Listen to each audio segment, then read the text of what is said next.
probably easier to explain the no vote than it is the yes vote. But I do know this, that your country would be well served if you decided today to pause and wait to find out what the right answer in Egypt is. I do know this, that if Egypt goes, the entire region blows up. And the biggest fear I have is radical Islamists are closer to getting nuclear weapons and chemical weapons than any time in my lifetime.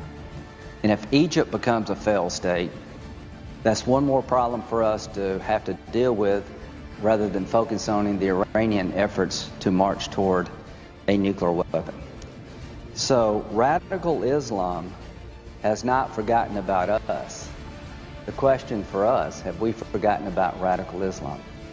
And if you want to stop this march in the Mideast of radical Islam getting stronger and stronger and stronger, try to hang on to our relationship with Egypt. Because if it becomes a failed state, the Sinai becomes one of the great safe havens for terrorist groups. And the Egyptian army, to their credit, is involved now with the Sinai. The cataclysmic effect of a failed state in Egypt would be the biggest booster to radical Islam I could think of, and would do a lot of damage to our national security and our best friend in the region, Israel. So, I have a letter here from our AIPAC.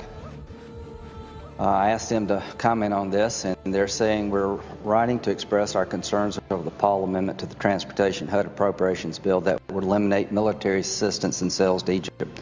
We do not support cutting off all assistance to Egypt this time, as we believe it would increase the instability in Egypt and undermine important U.S. interests and negatively impact our Israeli ally.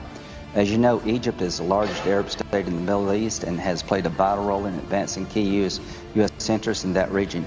Citing just two examples, the government of Egypt has maintained the peace with Israel and has taken important steps to address the instability in the Sinai.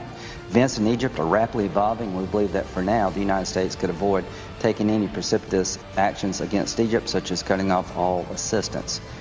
We look forward to continuing to work with you on these critical issues addressed to Senator Menendez and Corker. One final thought.